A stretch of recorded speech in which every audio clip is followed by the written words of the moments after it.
Wow, pergerakan dari kedua tim dari early game sebenarnya akan terlihat lebih agresif di tangan RRQ karena dia juga ada Selena dan burungnya tapi sakit banget kena Ocean Oddity, ditambah lagi kena Soul Bloom dari Facehugger. Memang Matilda ini bakal memberikan tempo yang berbeda kalau memang dia bakal ngeras. Seperti sekarang Gadivanya hampir aja mencuri Purple Buff tapi Aether dia lebih memilih untuk menggunakan Retribution-nya daripada Purple Buff-nya terambil oleh Kadita. Tapi Aura Fire berhasil menculik karya satu buah Orange Buff milik Aether. Bahkan first blood-nya direnggut begitu saja. Aura Fire kali ini benar-benar on fire. Bahkan Godiva memberikan sedikit hello ke sana ke arah Aether kok.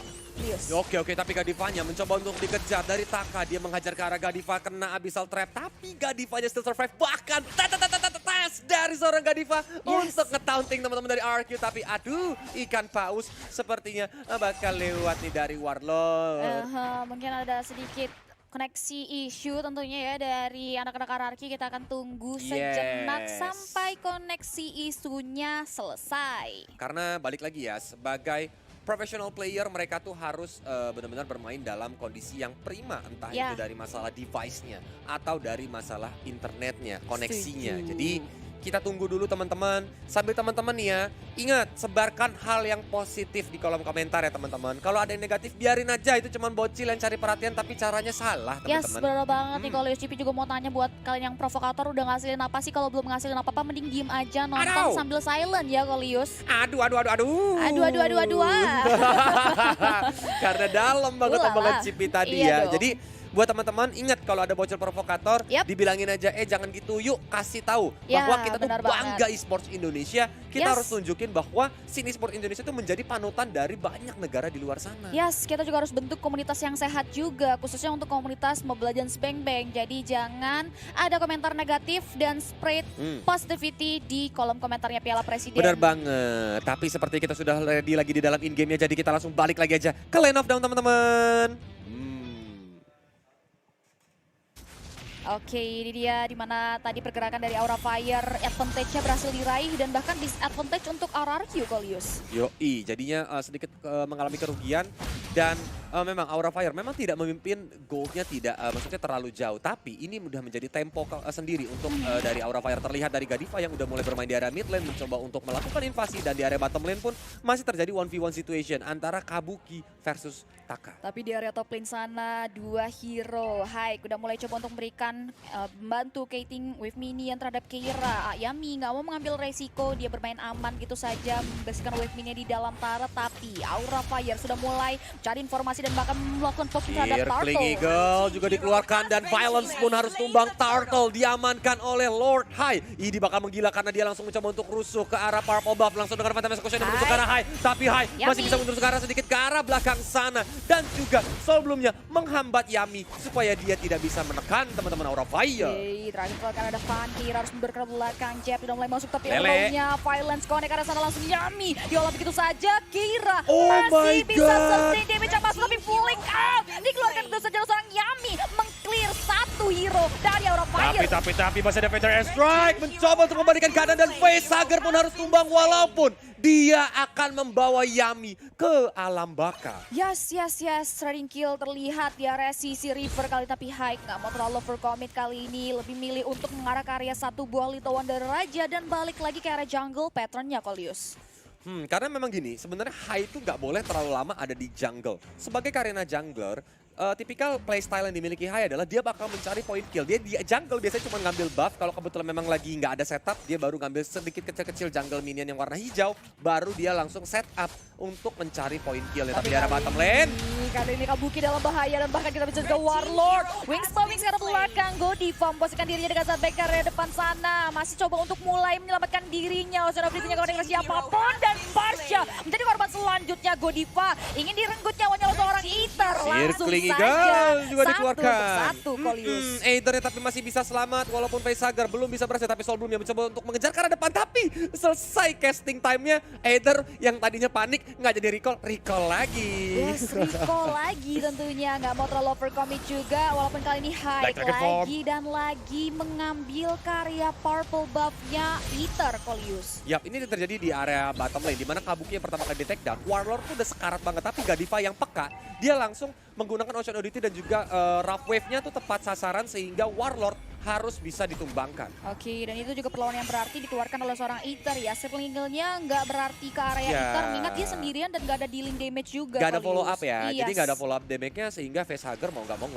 tidak mendapatkan hasil. Tapi Hai, dia berhasil mendapatkan ke arah turtle-nya dan juga kali ini mulai menabrak aja dengan circling eagle-nya. Yami gak bisa ngapa-ngapain, ditekan sama 4 hero langsung. Sang petinju harus pensiun. Yes, kali ini pun Aura Fire kembali mendapatkan advantage di mana turtle-nya berhasil disecure kembali oleh anak-anak Aura Fire. Kali ini pun kita bisa lihat di area bottom lane, Chow-nya mulai coba untuk bersembunyi, tapi kali ini Tonros dikeluarkan begitu saja adalah Ether. Godiva Oceanography dikeluarkan begitu saja, Oh my namun God. tak bisa selamat karena terlalu maju sendirian di area buff milik Ether. Sepertinya dari RRQ mulai menyadari bahwa Godiva itu memang memiliki hobi bersembunyi di rumput. Yap. That's why tadi Selinanya dia juga udah mulai sadar. Coba kita cek dulu, kita lempar arrow-nya. Tapi ternyata di arah bottom lane sana Taka berhasil ditumbangkan bersama dengan Chohai. Mencoba untuk datang, Either yang bersembunyi di rumput pun langsung keluar menggunakan Tone Rose-nya dan mencari posisinya kembali. Oke, Haik mengingat tidak ada follow up, nggak ada orang di belakangnya, membuat Haik pun harus melakukan rotasi ke area lain. Begitupun juga dengan Warlord yang masih bersembunyi. Mas, sejauh ini masih belum ada objektif turret dari kedua belah tim yang berhasil diambil, Kolius. Dan di arah mid lane sana Roveve sakit banget. Bahkan Facehugger berhasil untuk mendapatkan poin kill ya. Hai, dia masih belum puas, mencoba untuk mengejar ke arah Either. Yang mencoba untuk mundur ke arah belakang, tapi Breath of the Ocean langsung dihajar begitu saja. Taka gak bisa kemana-mana, Circling Eagle juga masih dilanjutkan Violence. Langsung mundur ke arah belakang dengan 1 bar darah terakhir. Dan ini menjadi kesempatan untuk Aura Fire mereview positioning diri mereka kembali. Oke, Yami kali ini nggak bisa menahan kemudian diberikan bahkan dive in. Kabuki, the wave track-nya menembangkan seorang Yami. Wave ini penunjang berat Aura Fire. Udah mulai memasuki pekarangan dari yang tertarik tier pertama mid lane RRQ. Warlord berhasil memporak-porandakan lane up dari Aura Fire. Meanwhile, in the top lane, ini Yuzongnya benar-benar nakal. Dia langsung berhasil untuk mendapatkan outer top turret-nya. Ini bakal memberikan keuntungan bagi Aura Fire untuk melakukan rotasi. Sedangkan Hai, ditusuk langsung ke arah Lancelot yang langsung sawan. Dia pun langsung mundur ke arah belakang. Selena maksud Kolius, silence-nya. Silence-nya masih bisa mundur ke arah belakang. Haiknya benar-benar ingin memberikan jalan terhadap wave mininya. Dia ingin memberikan distraction agar RRQ tidak bisa memberikan penjagaan, bahkan Keira. Black Dragon Form-nya dibuka begitu saja. Yami mundur ke arah belakang. Tondros dibuka. Warlord-nya bahkan tak bisa ditahan. Kali ini pun satu hero dari kedua belah tim berhasil direnggut nyawanya, Kolius. Oh my god, ini benar-benar permainan high tempo dari Aura Fire. Di menit ke-6 sudah terjadi 18 poin kill. Dimana benar-benar baku hantam habis-habisan, siapa yang lewat di depan mata disikat sama teman-teman dari Aura Fire. Dan kali ini dari high-nya dia berkesempatan untuk mendapatkan turtle yang ketiga tanpa ada gangguan. Kembali lagi dan lagi Aura Fire. 3-4 objektif turret pun berhasil direnggut. Begitupun juga dengan 3 turtle. Berbanding terbalik dengan RRQ yang tak bisa menembus pertahanan dari Aura Fire. Bahkan mereka pun masih belum bisa menyentuh objektif turret milik Aura Fire, Kolius. Karena terlihat memang Aura Fire di sini bermain dengan amat rapi. Ketika mereka mau team fight, terlihat minion management itu rapi banget. Baru mereka mau coba untuk setup. Biarin RRQ-nya ini nggak bisa maju bersamaan dengan minionnya. Dan Godiva lagi dan lagi always berada di rumput. Jarang banget kita melihat Godiva tuh muncul di map di mana RRQ mendapatkan info di mana Godiva berada. Yes, Godiva benar-benar bisa memanfaatkan ambush-nya dengan sangat baik, memberikan serangan kejutan. Kali ini masih belum ada observasi yang diterapkan oleh RRQ. Konsil diaktifkan begitu saja. Godiva yang memajukan dirinya ke depan. Oceanography udah mulai masuk ke arah Yami. Keira memposisikan dirinya. Warlord langsung buka satu buah Faded Ace Drake. Namun Aura Fire lari terbirit-birit dari lingkaran maut yang dibuat oleh Warlord. Oke, tapi lelenya ternyata connect. Bakal dicakar-cakar dengan Geralt-nya. Keira, dia harus sedikit mundur ke arah belakang walaupun Dragon Tail harus dipop up. Berharap siapa yang kena bakal memberikan regeneration darah. Tapi Godiva mulai tas memancing emosi dari Yami. Yaminya langsung sedikit mundur ke belakang dan akhirnya Aura Fire berhasil mendapatkan inner top turret. Godiva yang lagi recall hampir aja dia kena lele tapi masih bisa pulang. Yes, masih bisa pulang. Richard mundur kembali ke arah belakang. Kali ini pun Brody udah mulai manage wave minion dengan sangat baik. Taka pun harus mundur ke arah belakang terlebih dahulu. Coba untuk mencari tempo permainannya. Dan bahkan kali ini pun kita bisa lihat juga Brody udah mengantongi Hunter Strike dari Pakitonya sendiri. Udah jadi Dreaded Armor dari Warlord, Kolius. Yap, langsung di Feather Strike begitu aja. Tapi Hai terlalu tebal. Tidak peduli, 2 tetes hanya bisa menghasilkan 1 bar darah Hai. Ini yang membuat Hai sangat amat menggila, pede banget untuk melakukan inisiasi ketika team fight. Apalagi memang itemnya udah ada Thunder Bell, Clock of Destiny yang bisa menambahkan darah juga. Dan sepertinya dia bergerak antara ke Athena Shield atau Oracle critical. Yes, bahkan Hype pun masih belum terpick off. Kali ini dia masih bisa memposisikan dirinya dengan sangat baik dan mempartisipasikan diri di setiap team fight dengan sangat baik. Kali ini pun Lightning Trancheon sudah mulai dikantongi oleh seorang Warlord. Ini dia Samsung Galaxy A52 S5G. Lord came, bahkan Aura Fire nggak mau membuang peluang. Mereka langsung melakukan poking terhadap Lord yang pertama. Yoi, bodo amat, kita menang level, kita menang gold. Langsung aja colek-colek Bapak Lord yang terhormat. Biar langsung dapat untuk membantu. Tapi Godiva sendirian di depan sana berani banget. Dia mencoba untuk mengkabur dengan rogue wave-nya. Tapi seperti ada kejaran Fatal Execution juga dikeluarkan. Godiva masih bisa recall untuk buying time. Karena ternyata RRQ-nya kecele. Yes, benar banget. Kali ini distraction yang sangat bagus diberikan oleh seorang Godiva di area bawah. Membuat Aura Fire berhasil merenggut Lord-nya tanpa dagongan berarti. Bahkan kita bisa lihat juga kali ini pun Aura Fire sudah mulai memanage wave mininya dengan sangat baik. Fatal Execution juga dikeluarkan. Fatal Airstrike di combo sama begitu saja. Keira harus menjadi naga yang gosong karena dikeroyok rame banget. Yes, meriah banget dari area bawah sana membuat RRQ berhasil merenggut satu nyawa dari Gyro Aura Fire. Kali ini pun Lord-nya gak ada yang jaga. Anak-anak dari RRQ pun masih bisa meng-clear terhadap Lord yang belum ter-enhance di area mid lane. Yap, karena dari area bottom lane pun sebenarnya dia connect ke arah Facehager, tapi Facehager sepertinya masih terlalu tebal membuat RRQ tidak mau terlalu meng-engage ke arah sana. Apalagi dia memiliki Guiding Wind yang bisa membantu dia untuk mundur sedikit ke arah belakang. Dan Hyde masih bisa menguasai jungle dari tim RRQ. Yes, Aura Fire kali ini berhasil melakukan ekspansi terhadap jalur dari RRQ. Row-nya connect, namun RRQ tak bisa berbuat apa dan bahkan tak bisa memfollow up. Phantom Extraction dikeluarkan untuk melakukan clear terhadap wave minion yang ada Minwall Facehager. Coba untuk memposisikan dirinya untuk bisa menyentuh ke arah inner turret milik RRQ di area top lane. Cipi, untuk RRQ sendiri dengan ketinggalan gold sekitar 6.000 gold di menit yang ke-11 ini sebenarnya memang masih bisa dikejar ya Pi. Problemsnya adalah apakah RRQ ini bisa memanfaatkan momentum karena Lancelot dia belum pernah ke takedown loh Pi. Gitu-gitu Aether masih 0 ter-takedown, tapi Takanya di sini yang terlihat underfarm dan juga masih level 10. Sedangkan dari tim Aura Fire aja High udah level 14 dan tadi partner di lawannya Kabuki udah level 12 tapi Black Dragon Form udah mulai dipop begitu saja mencoba mematuk-matuk siapapun yang ada di depan hanya untuk nge-zoning supaya orange buff-nya keambil. Oh my god. Bener banget. Distractions yang bagus banget dari Keira. RRQ benar-benar terzoning out. Ether benar-benar bisa memposisikan diri dengan sangat baik. Namun ketika dia terpick off, otomatis celengan yang dikantong oleh Ether sendiri akan pecah. Karena dari segi XP-nya pun memang di-lead dari anak-anak Aura Fire. Ini harus mulai berhati-hati Taka. Benar-benar dibuat struggling banget sama Aura Fire agar tidak bisa memberikan impact lebih ke area anak RRQ. Kita akan lihat momen seperti apa yang tentunya akan dikelola untuk RRQ di menit kedepannya. Karena gini, dari Farsa juga udah jadi Clock of Destiny. Udah ada Lightning Trancheon di mana yang nantinya bakal pedas banget dan dia bergerak menuju ke arah Genius One. Sedangkan kalau dari Selena, Calamity Reaper dan juga Necklace of Durance yang bakal menghambat regeneration dari Keira Curse Touch-nya ya yang bakal rese banget. Dan Brody dia buat Radiant Armor ditambah Hunter Strike.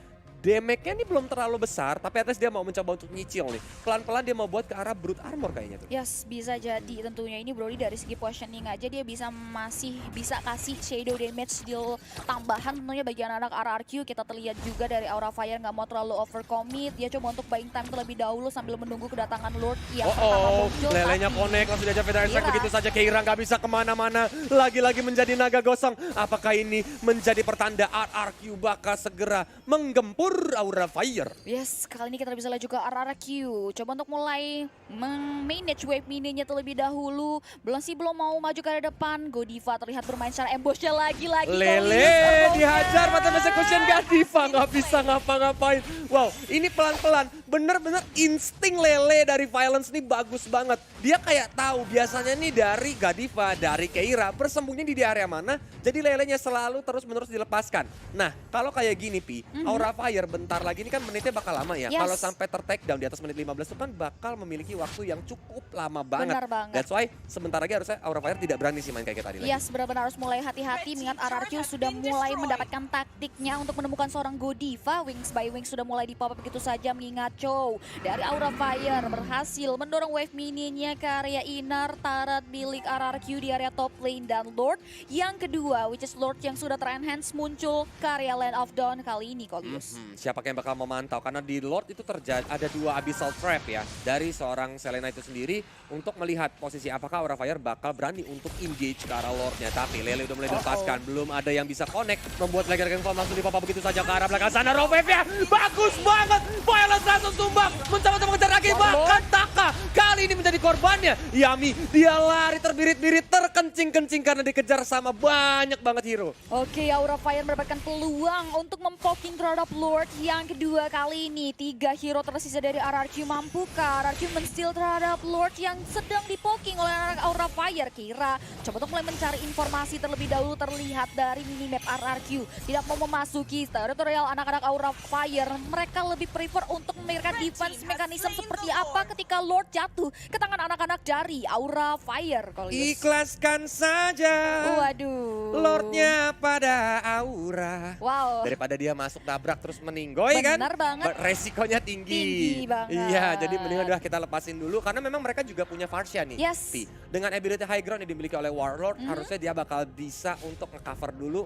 Ya, at least kalau memang rapih masih bisa ke defend lah, nggak sampai bad end Ya. harusnya ya. Yes, harusnya Tergantung Warlord. sama teamfightnya kayak gimana tapi. Benar banget, Warlord harus bisa optimalin Federate Ace-Trade-nya tentunya dan juga dari positioningnya RRQ untuk bisa mengantisipasi pergerakan dari Aura Fire. Terlihat mereka mengawal karya Lord yang berjalan di area top lane sana. Godiva udah mulai maju, begitu juga dengan Facehugger Kolius. Kira. Oh my god, Black Dragon Form berputar-putar di langit mencari mangsanya, siapa yang bakal dia patuh karena hanya untuk zoning out Lordnya saja. Sedangkan base-nya ke base. mulai dipukulin sama seorang Lord Feather Airstrike juga di bawah tapi langsung dikancel begitu saja. Dan kali ini dari Godiva masih belum mau pos diajar, Yaminya pun langsung tumbang, kill sendiri didapatkan. Lordnya sendirian, bahkan base-nya Oh gak my dipukulin God, sama teman-teman dari Ethan. Aura. Wow. Dan kemenangan game yang pertama di match Grand Final untuk tim Aura Fire. Wow, Aura Fire berhasil men-secure poin kemenangan mereka di game yang pertama. Bahkan Lordnya dibiarkan begitu saja melenggang-lenggong mempoking terhadap base turretnya RRQ. Yang membuat RRQ tak bisa membendung gempuran yang diberikan oleh Aura Fire di game yang pertama, Kolius. Aduh, Wow. ini Cipi